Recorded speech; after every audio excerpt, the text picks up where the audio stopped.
What's up, everyone? Hey everybody. Welcome to another Travel Therapy Mentor video. Hope you guys are enjoying the holidays, had a good Christmas if you celebrate Christmas. We had a great time here in Virginia. It was nice to be home for the holidays for once.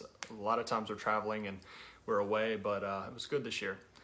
Tonight we're going to be talking about interview questions. So we strongly believe that the reason a lot of travelers have a bad experience with travel therapy is they don't go into it prepared, they don't ask the right questions in the interview, and they get put in bad situations. That's the majority of the time, I would say. Maybe 75% of the time when someone has a bad experience, I think it's because they didn't put in enough preparation up front. So interview is crucial. So we want to talk about going into the new year. We've had a bunch of people reach out that want to start traveling in 2021. We anticipate the travel market getting better. It has gotten better through the end of this year. We think that will continue into the beginning of next year. So we want to talk about interview questions, and hopefully you guys can be as prepared as possible going into your next travel therapy interview. So Whitney's going to introduce us, and I'm going to get this video shared in a few different groups. All right, hey everyone, thanks again for joining us. My name is Whitney Aiken, I'm Jared Cazazzo. and we are both traveling doctors of physical therapy. We are the faces behind Travel Therapy Mentor. Many of you guys may have tuned in the past for our weekly videos. For those of you guys that have joined us before, welcome. Thanks for tuning in tonight. And if you are new, welcome as well. We're glad you decided to join us. Every week we do a different video on a different travel therapy topic. We record our videos live each week on Facebook Live, and then we upload them later to our podcast and our YouTube channel. For those of you guys that are not able to watch them live, you can always watch them later on the replay, either on our Facebook page under the videos section, on our YouTube channel, or on our podcast. So be sure to subscribe and follow us on whichever platform that you would prefer to catch all of our content. We try to bring you guys information on each and every topic that we can think of to help you with your travel therapy career, whether you guys are just getting into travel therapy or if you are a current travel therapist. We often have topics that can help you along your journey as well. So for those of you guys that are tuning in live, we would love if you'd say hello in the comments and let us know who you are.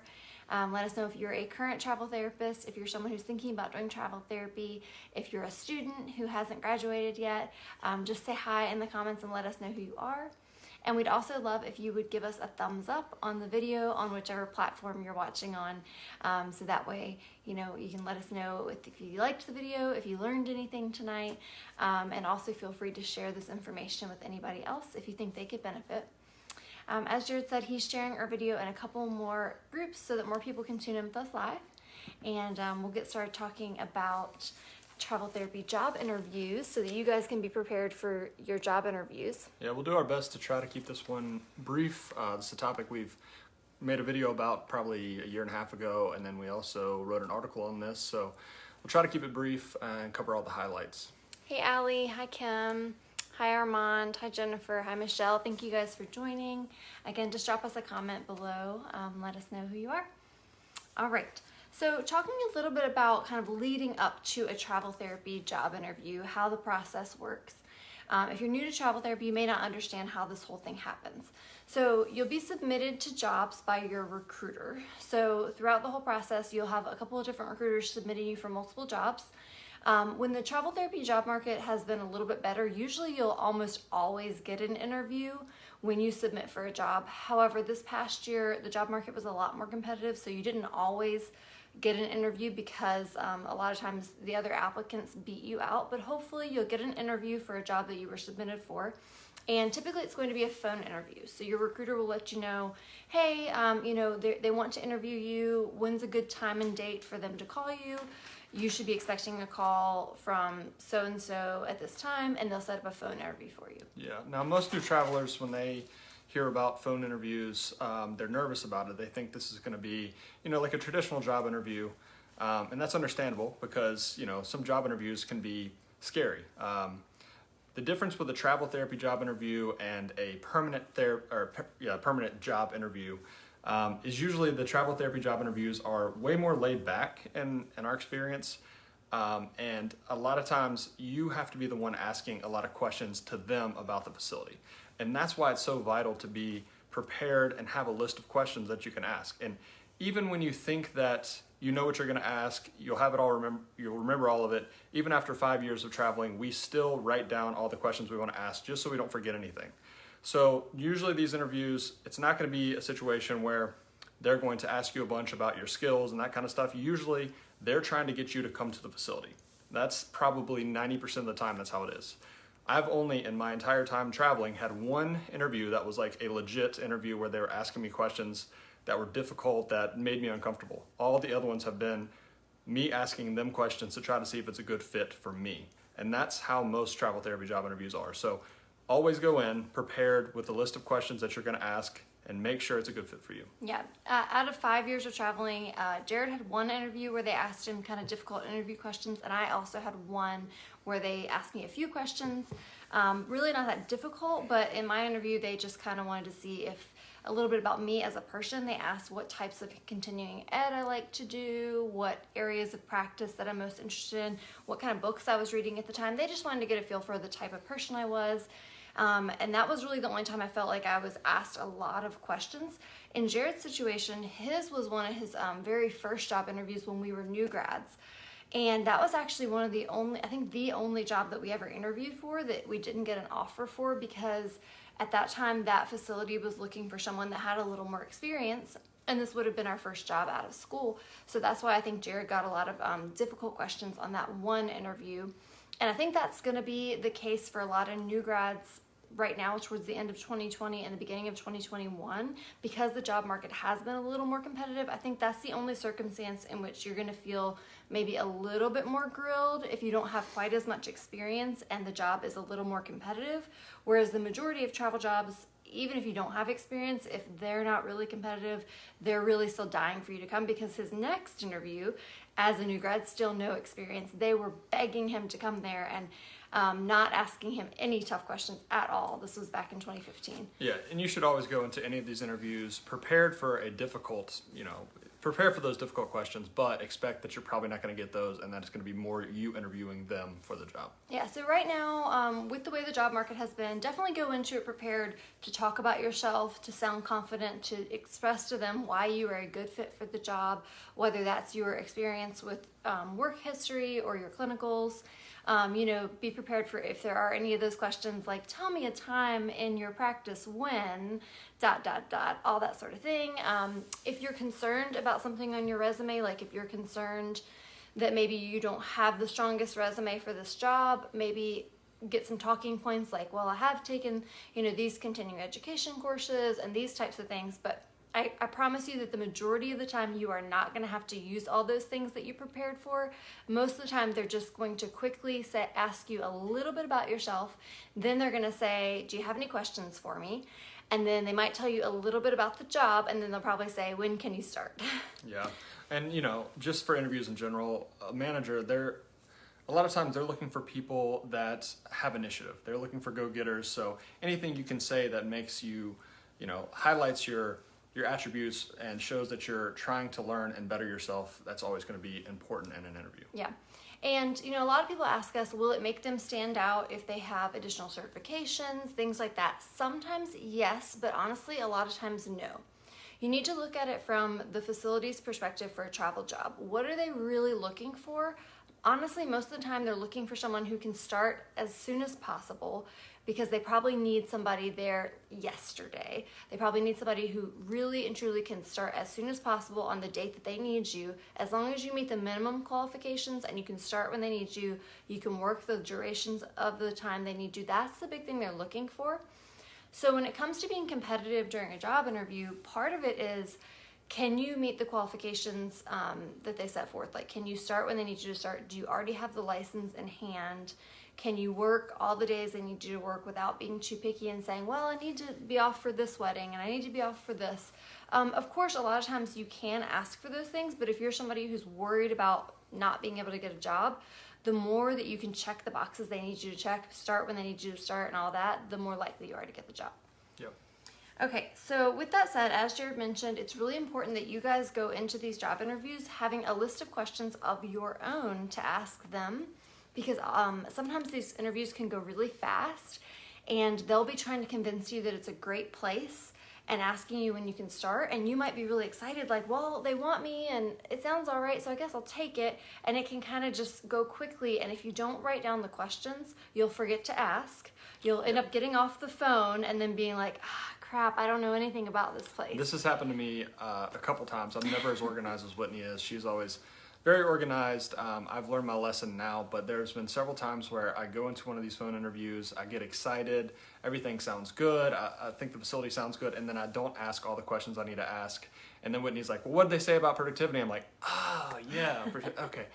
So yeah, go in with a list of questions, and that will really help. And the reason why this is really important, it's important for any job, but especially a travel job, is you might be moving all the way across the country or across the state. You might be uprooting your life to move to a place. You're going to have to set up housing, do all of this to go to this job. And if you do all of that and you get there and it's awful, you're going to be in a really bad situation where either you have to quit and leave because it's awful, or you just feel like you're stuck there and then you're miserable, but you don't want to leave because now you've driven all the way to California or whatever it is. And now you're like, I hate this job, travel therapy sucks, it's the worst. But maybe if you had come in more prepared and asked the right questions, you would have turned that job down if you'd heard the answers that you needed to hear. Exactly. And that happened with us when we were looking at making a big move to Arizona. There was an outpatient job we were interviewing for, and the guy was just real quick in a hurry to be like, yep, it's great. When can you start? And we were like, well, hold on. And we asked a bunch of questions. Turned out it was a terrible clinic. That was about 2 years ago. So we've been traveling for about 4 years at the time. But if I had interviewed for that same job as a new grad, I probably would have taken it because it sounded okay. If I hadn't asked a bunch of questions and gotten in-depth answers, I would have thought it was a pretty good clinic, and I probably would have been miserable. So yeah, it's important. All right, so let's talk about some of those questions that you guys should have on your list to ask. So one of the first questions that you want to ask during your phone interview is, what other staff members are there at the facility? And this could vary highly depending on what type of facility you're going to, but in general you would want to know, is there someone else there of my same discipline, another PT, another OT, another SLP? Are there any assistants? Am I going to have to supervise any assistants? If you're a PT, are there PTAs that I have to supervise? If you're an OT, are there CODAs I have to supervise? You really want to know these things because it's really going to affect how you work day to day with the other staff members. And especially if you're a new grad and you go into a facility where you might be the only PT or the only OT and you're having to supervise assistants, that's something you really need to know going in. Yeah, for PTs and OTs especially, supervising a lot of assistants can really affect your productivity. So if you just ask about productivity and they give you a number, but you don't ask how many PTAs or OTAs you're supervising, that can change things a lot. If you're working in a SNF where you're the only PT and there's no PTAs, then you can be pretty productive. But if you're working as the only PT and there's 3 PTAs that you're doing supervisory visits, you're doing all the progress notes, all the evals, that changes things. So that's a big thing too. Regardless of whether you're supervising other clinicians, you would want to know if you were going to be the only one of your discipline doing all the evaluations, all the progress reports, all the discharges. That's a lot of paperwork, and that could make a huge difference in your caseload. You also would want to find out if they have a tech or any type of person who can help you. Sometimes they use techs in different settings, and then at other times they might have a front desk person who can also substitute as a tech in certain situations. So get a feel for what the staff looks like and what your day-to-day is going to look like at that clinic. Yep. Next thing you want to ask about is who the supervisor is. A lot of times it's the person you're talking to, but there are some cases where you're interviewing with like a district manager and it's not your direct supervisor. So ask about who the supervisor will be, who you're answering to. Will they be on site? That makes a big difference. There are situations where the supervisor might be in a different city and you have to call them all the time to get clarification on things, and that can really slow you down, especially when you're first starting. So ask who it is and also what discipline they are, because you can run into some issues. We've seen this before at facilities where, say you're a PT or an OT and the supervisor is a PTA or a CODA, and they're your supervisor, but also kind of your subordinate in terms of, plan of care and things like that, and that can cause some friction. So just knowing that going into an assignment, knowing that situation can make a difference. Yep. Something else you'd want to ask during your interview are, what is the schedule going to be and what are my hours going to be? So you don't want to go into it assuming that you're going to definitely be working Monday through Friday, 8 to 5. There are certain jobs that would require you to work a schedule that has flexible hours. Some outpatient clinics, for example, are open 7 to 7. So sometimes you might have a morning shift, sometimes you might have an evening shift, sometimes you might be expected to work weekends. So you'd really want to find out, what is my schedule going to be? What are my hours expected to be? Are you open on the weekends? Would I be expected to work weekends? And would I be expected to work holidays, especially if you know that the time frame that you're looking at the job would be through a major holiday, like we just were in now towards the end of the year. That's a really important question to ask. Yep. Next, you want to ask about the caseload or the productivity, and sometimes those go hand in hand, depending on what setting you're in.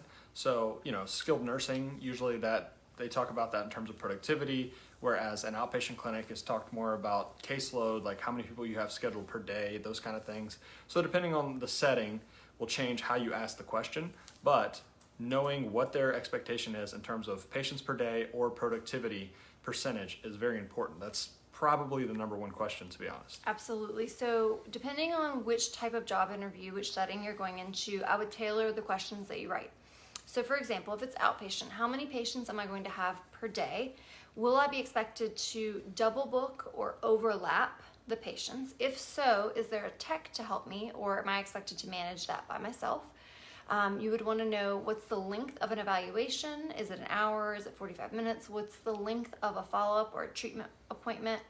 Those types of things. And then as you start to ask these questions and it starts to unfold, there might be follow-up questions. If it sounds like it's too busy for what you're used to, you might want to know, how have your other therapists been successful with keeping up with their documentation while seeing that many patients? You might also want to know, if it's outpatient, is there an expectation for the number of units that they want you to bill? Because, for example, if you're expected to see a patient only on the half hour, well, maybe they only expect you to bill 2 units, 30 minutes of the time with that patient. That's completely okay. But if they're expecting you to overlap the patients on the half hour, but keep them there for an hour and bill 4, 5, or 6 units, then you might need to delve a little deeper into that to determine if what they're asking you to do is ethical and if it's doable. Yep. Another thing, if you're an evaluating therapist, ask how many evals on average per week. We've heard from some therapists that they go into a new clinic and they're expected, this was an outpatient clinic specifically, expected to see like 20 evals in a week. And that is very, very difficult. So ask those types of questions as well, just so you go in prepared. Real quick, if you guys have any questions or comments, let us know. Type in the comments below. And if you're a current traveler, let us know what questions you think are the most important. Absolutely. And also, if you guys are getting any value out of this, if you're learning anything, we would love if you'd hit the thumbs up button and just let us know that you enjoyed the video and that you learned something. So that was a little bit about caseload and productivity for outpatient. Like Jared mentioned, for skilled nursing, it would look something like, they might say you need to be 90% productive or 85% productive. And again, you might have some follow-up questions there where you might say, well, what if I can't, what if there's some days where I don't meet the 90%? And what if, some days I have more evaluations than others? Are they going to be understanding when those things come up? Yeah, and it's difficult because there are endless possibilities of situations that might arise. And really in the interview, what you're trying to do is just get a feel for how lenient this manager is going to be. Because, there's situations where you're not going, let's say you have 5 evals in a day, you're not going to be able to meet your productivity for that day. Is that an okay thing? And do they seem like they're willing to work with you? That's important. Absolutely. Because if not, if they sound very rigid, then you might run into problems when you get there, and it might not be a good fit for you. If it's home health, there's some specific questions you might want to ask for home health, like how many patients am I expected to see per day or per week? Do they have a points-based system? Typically, they'll assign a number of points or a value to an evaluation, a start of care, a treatment, a discharge, and kind of get a feel for whether or not the number of points or the number of patients per day and per week sounds reasonable. Yeah. You would also want to know for home health what the driving radius is. So you want to know what the traffic is like in the area and how far you're expected to drive outside of the home office to see if that's going to be a reasonable distance for you to cover in a day. And then, other settings like acute care, you might want to know how many floors you're covering, those types of things, how many patients you're usually supposed to see in a day, if they're assigning any kind of points value or productivity to the number of treatments and evaluations you do, etc. For school, it might be how many kids do you have on your caseload, how many different schools within the district are you covering, is it all in person, is it telehealth, you want to get a feel for what the schedule and the caseload looks like for whatever whatever the setting is, excuse me. Yep. The next thing you want to make sure you ask about, vital question, is what is the orientation process, or what is the ramp up like? This is especially important for new grads that are going into a setting where they might not be as comfortable. Every new grad's a little uncertain going into their first job. So asking about, is there an orientation process? Do you get a day or two to get familiar with the clinic or with the facility? Or is it a situation where you're supposed to just come in and have a full caseload your first day? That might sound crazy, but that definitely happens in the travel world, where you'll get there, they say, okay, your first patient is here, see them. And that's a very tough situation to walk into, especially if you're not an experienced therapist. So make sure to ask the question, is there a ramp up period? Is there an orientation? What is it like? What's the first week gonna be like? Just ask that question. Mm-hmm. And when you're asking all these questions about productivity, about the caseload and the ramp up period and the orientation, you definitely want to sound confident. You want to sound like you can handle whatever it is they're throwing at you. But if you have doubts, you need to find a tactful way to approach the fact that you have doubts. So you don't want to say, I'm a new grad, I'm scared, don't think I can handle this, et cetera, or I don't have experience in this setting.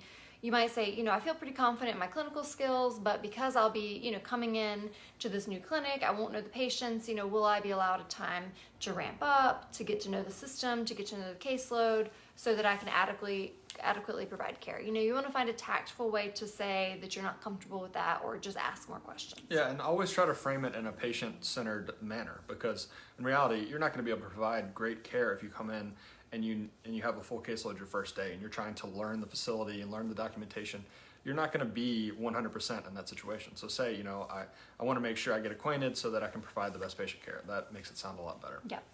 Another thing you might want to know is, in general, as the interview is going, what's the reason that they might need a travel therapist right now? Kind of get a feel for what is going on at their clinic that requires them to ask for a travel therapist to come.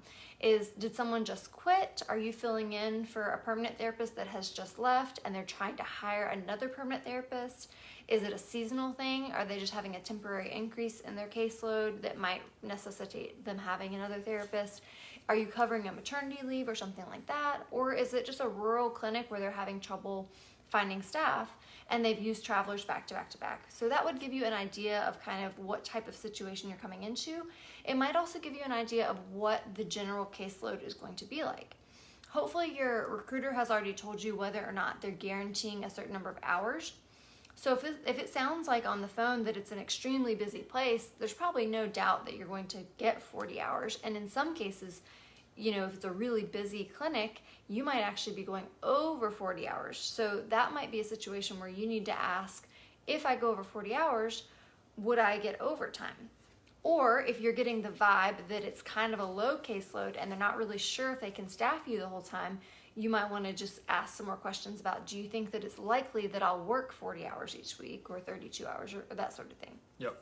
The next thing you should ask is about the types of patients you'll be seeing. So again, this will vary depending on what setting that you're interviewing for. But say it's skilled nursing, you want to ask about type or Part A versus Part B patients, what the kind of mix is there, because it can be more difficult if you're seeing a lot of Part A patients versus Part B. You want to ask about if it's an outpatient clinic, or is it mostly ortho, neuro, are you comfortable with that patient population? Those types of questions are important. Also, you can ask about like percentage of Medicare patients if it's an outpatient clinic, and that changes how you might bill in that situation. If you're working in an inpatient facility, whether it's an acute care, a skilled nursing, a subacute, it might be more important also to find out what units or what floors you're going to be working on. Am I going to be working with a lot of post-operative patients? Are there a lot of neurological patients, like people who've had spinal cord injuries, those types of things? For speech, of course, you would want to know, am I seeing a lot of CVAs? Am I going to be doing a lot of swallowing, more cognitive? Am I going to be doing more speech impairments? Will I be required to do modified barium swallow tests, those types of things? Also ask about pediatric patients. Depending on your comfort level, that may or may not be something that you're comfortable seeing. So ask about the age of the patients for sure. As you're getting a feel for the type of facility, if it is an inpatient facility, you might want to know if the size of the facility, the number of beds that they have, and again, the number of floors that you might be covering, to see if it's some huge hospital or huge skilled nursing facility where you're going to be running all over the place. Is it a small building where you're going to only be on one floor or one hallway? Is it if it's a skilled nursing, is it also a retirement community? So will you also cover other buildings like their assisted living building, their independent living facility, so forth and so on? Just get a feel for the type of facility and the type of patients. Yep. Next, ask about the documentation system. So usually these are EMRs at this point. We have worked at a couple clinics that are still paper-based, but the majority of places obviously are electronic. So ask about what type of documentation system they use. If it's something you're familiar with, that can be a huge pro to the job. If it's something you're not familiar with, I like to ask, how difficult do you feel like it is for new people to catch on?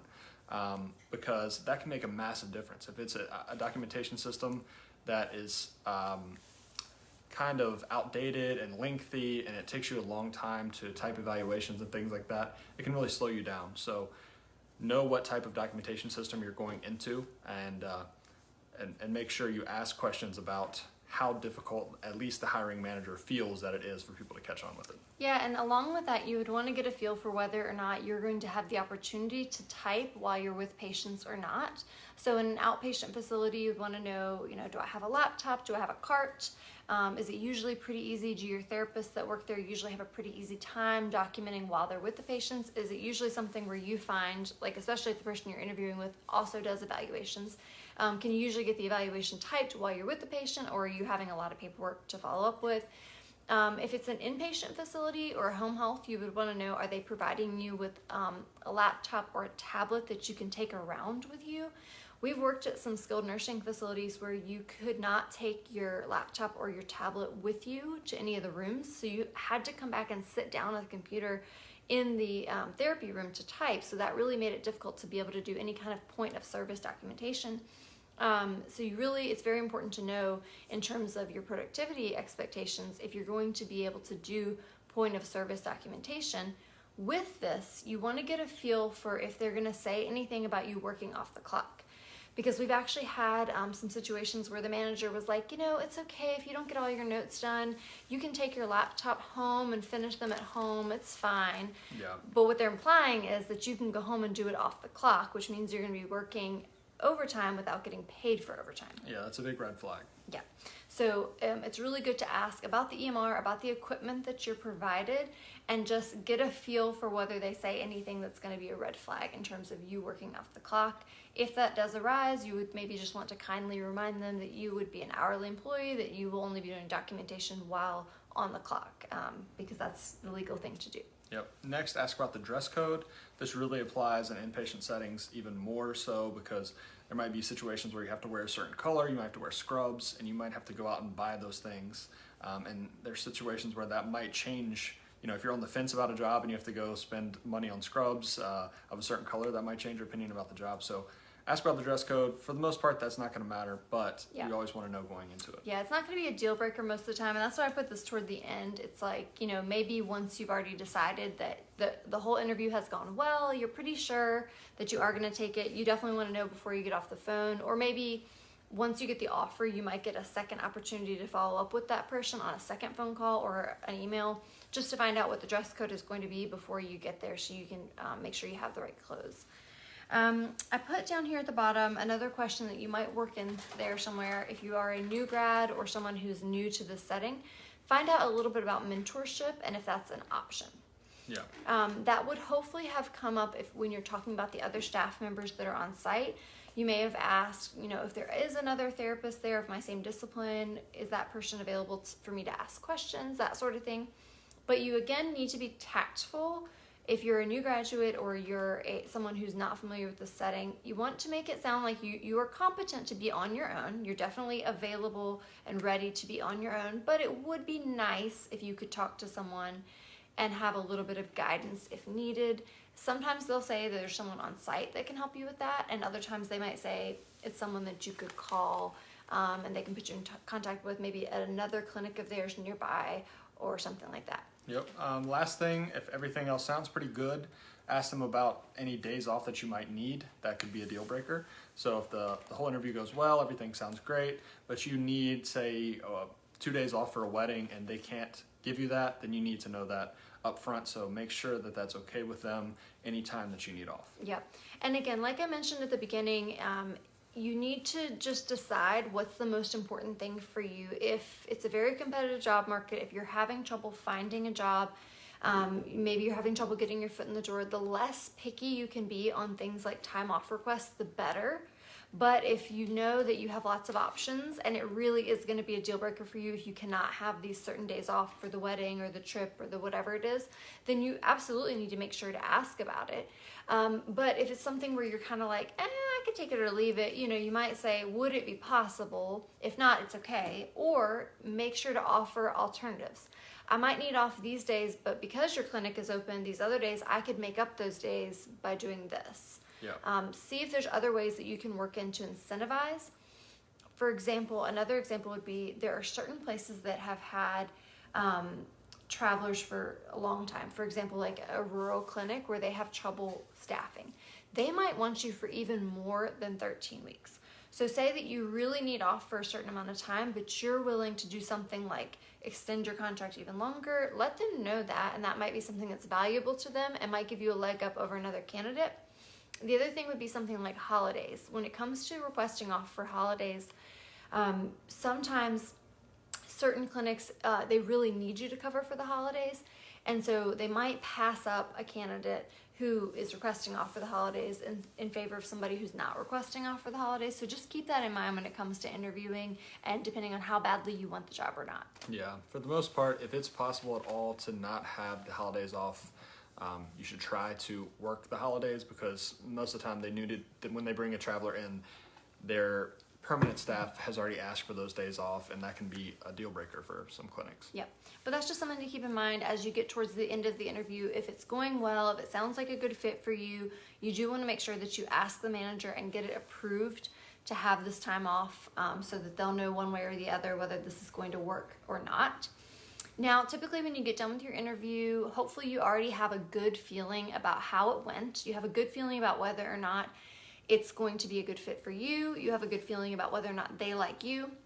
It kind of depends as you wrap up the interview. They might say something like, okay, I'll get back to you, or I'll talk to our recruiter, and you might say, yeah, I'll talk to my recruiter, and then, hope to see you soon, hope to talk to you soon. Typically, you're not going to say that you accept the job on the phone with the interviewer. Typically, you're just going to wrap up nicely and say, okay, we'll talk, we'll follow up, I'll talk to my people, you talk to your people, that sort of thing, Yep. And then get off the phone. And then if you have any lingering questions, concerns, go back and speak to your recruiter. Say, yes, I really like the job, but this, and this, or no, I don't like the job, I'd like to turn it down, so forth and so on. So the negotiating afterwards usually goes on behind the scenes with your recruiter. So most of the time you're not going to either accept or decline the job on the phone. Yep. And one thing you're never going to ask the hiring manager about is pay. The pay, remember, always comes through the travel company. So you should have an idea of what you're going to be paid before you ever get into that phone interview with the facility themselves. And, if the interview goes well, it seems like they really want you, you can negotiate potentially for pay with your recruiter, but not with the hiring manager. They're not going to be able to do anything there because they're paying the travel company's paying you. So there's the intermediary there. So talk to the recruiter about pay, not the hiring manager. Yeah, you're typically never going to talk to the hiring manager about the pay, about the benefits, any of that sort of thing. That all comes through the travel therapy company. Now, if you want to go back and negotiate more, like, well, I like the job, but do that with your recruiter. And again, sometimes after the interview, there might be immediately or the next day or however long that you have to wait and see if they actually offer you the job. So typically what will happen is like later that day or the next day, you'll get an official offer. But you might have already known the way the job interview went, if you were going to get the offer or not. But usually after the phone interview, you have a follow-up period with your recruiter and they say, okay, we got the official offer. Do you officially want to accept or not? And this is the chance to go back and negotiate a little bit. Say yes, say no. Yep. All right, I think that's most everything. Do you guys have any questions for us about interviews? Please let us know in the comments whether you're watching live or you're watching later on the replay. just leave us a comment. Let us know if you have a question, if you feel like we missed anything, if there's any lingering things you want to know about job interviews. Yep, job interviews are always exciting. A little bit nerve-wracking as well. You have to remember in a job market like this that they're probably interviewing several people. So even if it goes really well, you never know. And you know, sometimes it's nothing to do with you if you don't get offered a job. So don't be discouraged if you interview for a few jobs and you don't get offers. There's a lot of competition right now. Back when we started, pretty much if we interviewed for a job, we got offers. Like that was just across the board for a few years. But now it's a lot harder market, and it's not always going to be that way. Yeah, it's definitely tricky, and it really depends on the job and your experience and how good your resume looks. So it varies, but I would say that most of the time it's not that difficult to get interviews and to be accepted for them as long as you meet the minimum qualifications, as long as you can start when they want you to start, as long as you already have the license.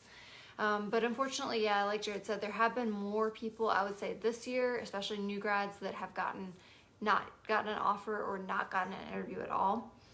So if you are finding yourself in that situation, hang in there. Hopefully it will get better.